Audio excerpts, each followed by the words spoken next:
Hello everyone, and welcome back to Cowboys and Cattle. In our last episode, Lou made the dangerous decision to return to Silver Creek Ranch to see Ty one more time. Despite FBI protests and Nathan being at the ranch, Lou approached the outer corrals where Ty was working. She spoke to him as Louise Parker, the businesswoman, and Ty treated her like a complete stranger with zero recognition. He discussed his life as Noah Smith from Oregon, said he'd only been training horses a few months, and mentioned having amnesia from health issues. Lou desperately probed and mentioned Alberta, asked about his past, even said his real name Ty Borden. Nothing worked, just polite confusion from someone who had no idea he was talking to family. When a ranch hand interrupted, Ty said it was nice meeting her and walked away, treating Lou like any forgettable visitor. The episode ended with Lou devastated, realizing the memory erasure is complete and total. Ty Borden is truly gone. Only Noah Smith remains.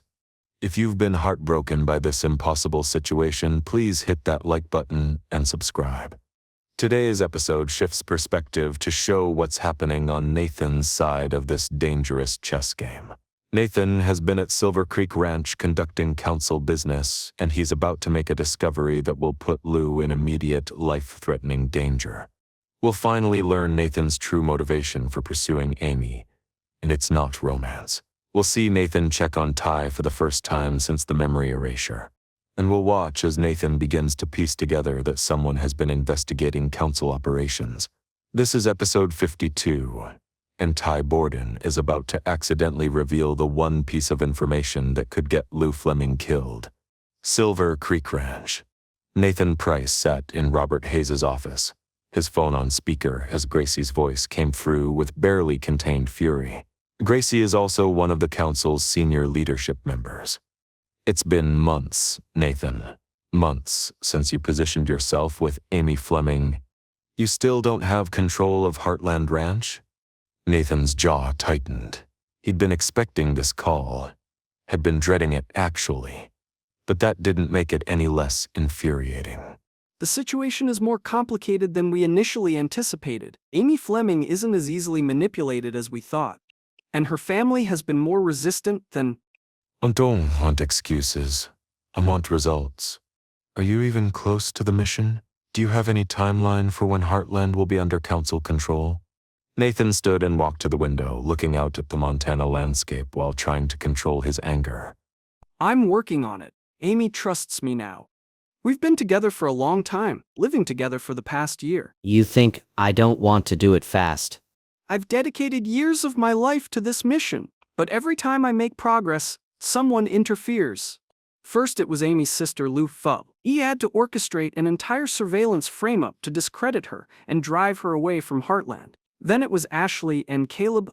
I had to manufacture evidence of them searching my belongings to get them banned from the property. I'm eliminating obstacles as they arise, but new ones keep appearing. That's the job, Nathan. You're supposed to be good at this. Managing complications, neutralizing threats, maintaining your cover while achieving the objective. If you can't handle it. I can handle it. I just need more time. Amy is starting to depend on me completely. Her support system is fractured. Once I've isolated her sufficiently, I'll propose marriage. From there, it's a matter of slowly gaining legal access to Heartland's operations and assets. Marriage? That could take years to execute properly. Years more of council resources invested in an operation that should have been completed by now. Nathan felt his control slipping, felt the rage building that he usually kept carefully hidden beneath his pleasant facade. Do you have a better suggestion? Heartland isn't some abandoned property we can just seize? It's a working ranch with a public profile, with community ties, with legal protections. We can't just kill Amy Fleming and take it? That would raise too many questions, attract too much attention. Hey. The only way to acquire Heartland is through legitimate legal channels, which means a long-term infiltration operation. There was silence on the other end of the line. Finally, Gracie spoke, her voice cold. You're right, which is why the council approved this approach 5 years ago. But Nathan, you need to understand. Heartland isn't just another property. It's the key to their entire western expansion. The location is perfect. The land is ideal for operations. That ranch would make Montana, Alberta, and British Columbia network infinitely more efficient and profitable. Nathan knew this. He'd known it from the beginning. Heartland Ranch sat at a strategic location that would be invaluable for the Council's smuggling operations, close to the Canadian-American border, with extensive land that could house multiple facilities, with a legitimate business reputation that would provide perfect cover for criminal activities. I understand. Why do you think I've invested my years in Amy Fleming? But Gracie, you need to understand the reality on the ground. Amy isn't stupid. She's observant. She has instincts, and lately she's been pulling away emotionally. I had to initiate a love-bombing operation last week just to keep her engaged. If you're losing control of her, I'm not losing control. I'm managing a complex human asset who has people constantly warning her about me. It's a delicate balance. It's a delicate balance. then maybe those people need to be dealt with more permanently. Lou Fleming is out of the picture for now, but she's still alive. Ashley and Caleb are banned from Heartland, but they're still in Hudson. If these threats persist, perhaps we need to consider more direct solutions. The suggestion was clear. Kill them. Eliminate the people who kept interfering with Nathan's mission. That would be extremely counterproductive. If Lou Fleming dies suddenly, Amy would be devastated and suspicious. If Ashley and Caleb die, the entire Hudson community would be investigating. We'd attract exactly the kind of attention we're trying to avoid. Then manage it better. Find a way to neutralize these threats without killing them, or find a way to accelerate Amy's dependence on you. But Nathan, I want to be very clear. The Council expects results soon. We've invested too much in this operation to accept failure. The call ended. Nathan stood at the window, his fists clenched, rage simmering beneath his carefully maintained surface. He'd been playing the role of supportive boyfriend, pretending to care about Amy and her daughter, maintaining the facade of normalcy while working toward the Council's objective. Robert Hayes appeared in the doorway, having overheard at least part of the conversation. "Gracie giving you trouble?" She doesn't understand how complex this operation is. She thinks I can just snap my fingers and Amy Fleming will hand over Heartland. To be fair, 5 years is a long time for an infiltration operation with no concrete results. Nathan turned from the window, his expression cold. I'm aware of the timeline, but unlike some council operations, I'm trying to acquire property legally and permanently. That takes time. That takes patience. That takes meticulous planning. Hayes nodded, clearly not wanting to anger Nathan further. For what it's worth, I think your approach is sound. Rushing would raise suspicions. Better to take the time to do it right than to act hastily and lose everything. Nathan appreciated Hayes' support, even if it came from self-interest. Hayes managed Silver Creek Ranch for the Council, and he understood the value of long-term strategic operations over quick, risky moves. Speaking of time and patience, have you checked on your other project yet? The one in the outer corrals? Nathan's expression shifted. Ty Borden, or Noah Smith, as he was now known. Nathan had orchestrated Ty's capture and memory erasure 4 years ago as part of the Heartland operation. But he hadn't actually seen Ty since bringing him to Silver Creek Ranch a few weeks ago. Not yet. I should probably verify the memory erasure is holding. He's been working well, good with horses, takes direction. No behavioral issues. Whatever you did to him, it worked perfectly. It better have. That operation cost the Council a fortune. If Ty's memory returns and he figures out who he is. It won't. I've seen complete memory erasures before. Once they're done properly, they're permanent. Ty Borden is gone. Only Noah Smith remains. Nathan nodded, but he wanted to see for himself. Wanted to look Ty in the eyes and confirm that Amy's husband truly had no memory of his past life. I'll go check on him now. Where is he working today? Outer corrals. Training a mare for sale. You can't miss him. Silver Creek Ranch outer corrals continuous. Nathan walked across the ranch property toward the outer corrals, his mind still processing the conversation with Gracie. She didn't understand. Couldn't understand.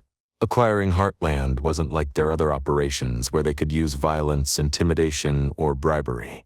This required finesse, required long-term manipulation and patience. Nathan reached the corrals and immediately spotted Ty working with a beautiful bay mare. Even from a distance, Nathan could see the skill, the natural ability with horses that had made Ty Borden valuable at Heartland. That skill was one reason Nathan had kept Ty alive instead of killing him. Dead Ty was just a tragic loss that eventually Amy would move past. Alive, with erased memory, Ty was insurance if the council ever needed leverage over Amy. They had her supposedly dead husband as a prisoner. Nathan approached the corral and Hayes emerged from the office building, joining him. "Noah, come here a minute. Want you to meet someone." Ty looked up from his work with the mare, saw Hayes and Nathan, and walked over to the fence. His expression was friendly, open, curious. Nothing like the wariness Ty had always shown around strangers before the memory erasure. "Morning, Mr. Hayes. What can I do for you?" "Noah, this is Nathan Price. He's one of our council partners visiting from Canada. Nathan, this is Noah Smith, one of our newer trainers." Nathan extended his hand, watching Ty's face carefully for any sign of recognition. Ty shook hands with a firm grip, his smile genuine. "Nice to meet you, Mr. Price. You're from Canada? Whereabouts?" No recognition, nothing in Ty's eyes that suggested he knew Nathan, knew who Nathan really was, knew anything about his past. Alberta region. I'm involved in ranch operations there, similar to what Hayes runs here. "Alberta? That's interesting. Beautiful country up there, I hear." You've never been? "Not that I remember. But to be fair, I don't remember much of anything before, about 6 months ago." Nathan felt satisfaction. The memory erasure was holding perfectly. Titur believed his own amnesia story, had no suspicion that his memory loss was deliberately inflicted rather than naturally occurring. Hayes mentioned you have amnesia. That must be difficult. "It was at first. But I'm building a new life here. Good work. Good people. Beautiful horses. Can't complain too much." They chatted for a few minutes about the ranch, about the horses, about Ty's training work. Nathan asked careful questions, testing the boundaries of the memory erasure, probing for any cracks. Have you ever worked with quarter horses before? They're pretty popular in Alberta ranch operations. "I must have, given how comfortable I am with them. But I don't have specific memories of it. It's weird. The skills are there, the knowledge is there, but the memories of learning it are gone." What about specific ranches in Alberta? Ever heard of places like Heartland Ranch, Briar Ridge, Fairfield? Nathan watched Ty's face carefully as he mentioned Heartland. If any name would trigger buried memories, it would be that one. But Ty just looked thoughtful, then shook his head. Heartland Ranch. That sounds maybe familiar? But no, I don't think I know it. Why do you ask? Just curious. They're well known in the Alberta horse community. I thought someone with your skills might have crossed paths with them at some point. Maybe I did before. Before the amnesia. But if so, I don't remember it now. Nathan felt relieved. The memory erasure was complete. Ty heard Heartland Ranch, the place where he'd lived and worked for years, where he'd fallen in love with Amy, where he'd raised his daughter, and it was just a vaguely familiar name with no emotional resonance. Perfect. Nathan had worried that being at a council ranch surrounded by horses and training work similar to what Ty had done at Heartland might trigger memories. But clearly the psychological conditioning had been thorough enough to withstand those environmental cues. Nathan was about to leave, satisfied with his inspection, when Ty laughed suddenly. It's funny you mention Alberta. You're like the third person recently who keeps thinking I'm from there or asking me about it. Nathan froze. The third person? Who else had been asking Ty about Alberta? Really? Who else asked? Well, you're the second, actually. But a few days ago, there was this businesswoman, who came to tour the ranch. She kept asking me about Alberta too, like she was convinced I'd been there or something. Nathan felt ice forming in his chest. A businesswoman, touring the ranch, asking about Alberta. What businesswoman? When was this? Ty shrugged, unconcerned by Nathan's suddenly intense interest. I don't know. Maybe 4 or 5 days ago? She was here with Mr. Hayes looking at the operations, evaluating for some kind of investment opportunity. I was working with Bella here, and she came over to watch. Nathan's mind raced. 4 or 5 days ago. That would have been right around when Nathan arrived at Silver Creek, a businesswoman touring the ranch asking Tide about Alberta. Why did she ask you about Alberta? What specifically did she say? She asked if I'd ever been there. If I'd worked with horses there, said I reminded her of someone she knew from Alberta. Someone named Ty? T. Borden, I think. She seemed kind of emotional about it, actually. Said the person had died, and I looked like him. Nathan felt his blood pressure spike. A woman, asking about Alberta, mentioning Ty Borden's name, getting emotional about it.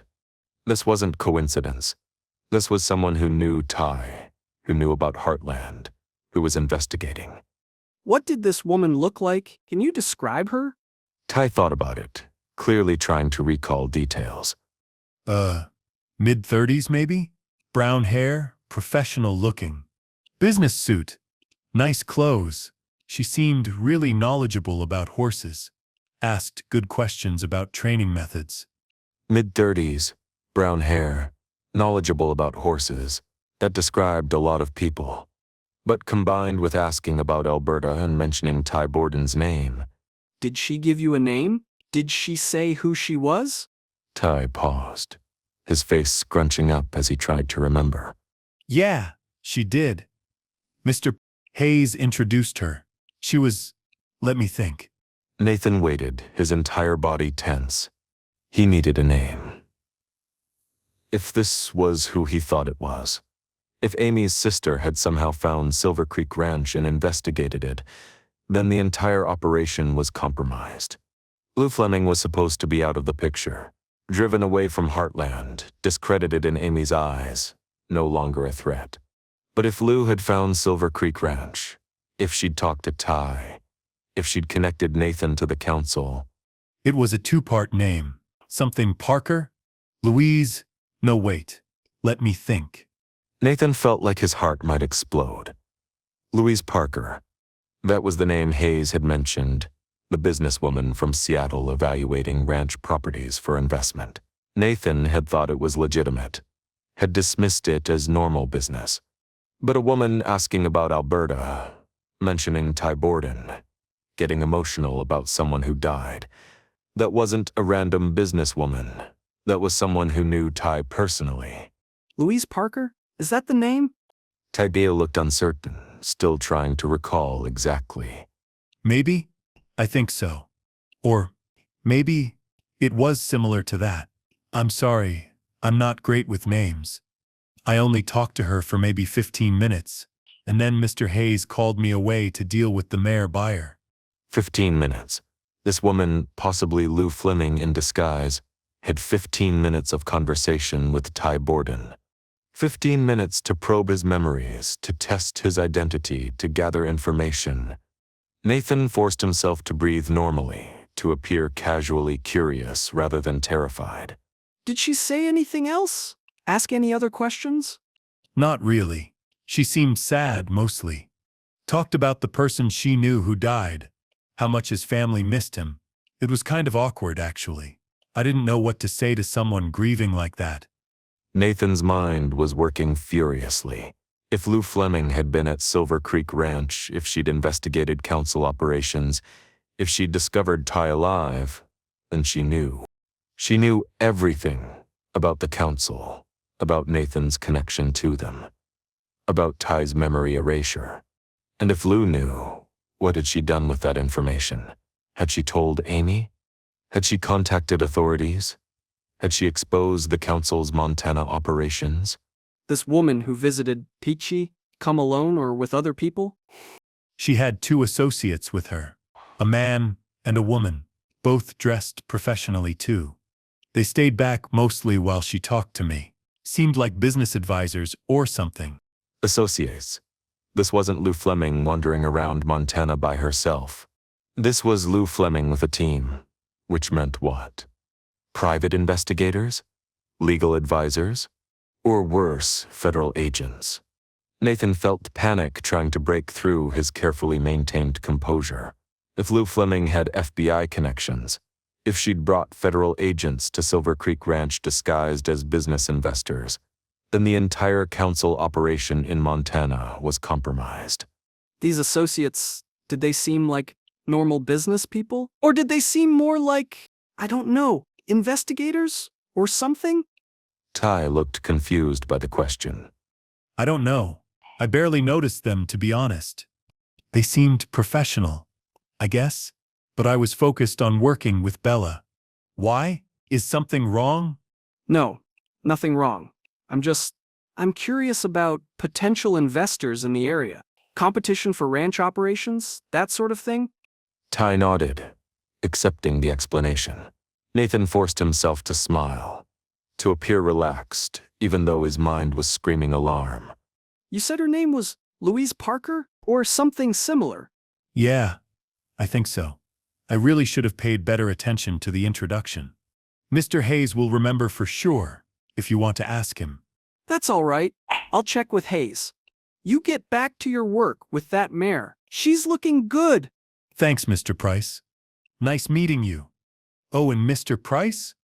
If you're doing business in Alberta, you should definitely check out the horse training programs there. From what that woman said, they do really innovative work with difficult horses. Might be something worth looking into. Nathan barely heard Ty's words. His mind was consumed with one thought. Lou Fleming had been at Silver Creek Ranch. The woman he'd driven away from Heartland months ago. The woman he'd successfully painted as paranoid and interfering had somehow tracked down the council's Montana operation and investigated it. He needed to talk to Hayes immediately. Needed to get security footage from the day of the tour. Needed to confirm whether Louise Parker was really Lou Fleming in disguise. And if it was Lou, then so sang Nathan needed to figure out how much she knew, who she'd told, and what kind of threat she posed to the entire operation. Thanks for your time, Noah. Keep up the good work. Nathan walked away from the corrals toward the main office, his mind racing with terrifying possibilities. Behind him, Ty returned to working with the mare, completely unaware that he'd just revealed information that put Lou Fleming's life in immediate danger. That concludes today's episode. Nathan received pressure from council about the Heartland takeover. Gracie demanding to know if he's even close to success. Nathan's a major council shareholder, already wealthy, but Heartland would make him truly stable for generations. The perfect property for council operations worth hundreds of millions. Nathan visited Ty to check on the memory erasure. Ty didn't recognize Nathan at all, the conditioning working perfectly. But during casual conversation, Ty laughed and mentioned that everyone keeps asking him about Alberta. Nathan, shocked, demanded to know who else asked. Ty revealed a businesswoman who toured the ranch had asked about Alberta and mentioned the name Ty Borden. Nathan's expression went cold. Who could this be? Or someone else? He urgently asked for the woman's name. The episode ended on the cliffhanger. Ty trying to remember the name Louise Parker while Nathan waited tensely, about to confirm his worst fear. Join us next time to see if Nathan discovers Lou investigated the ranch and what deadly consequences follow. If this episode terrified you, please like and subscribe. Until next time, this is Cowboys and Cattle.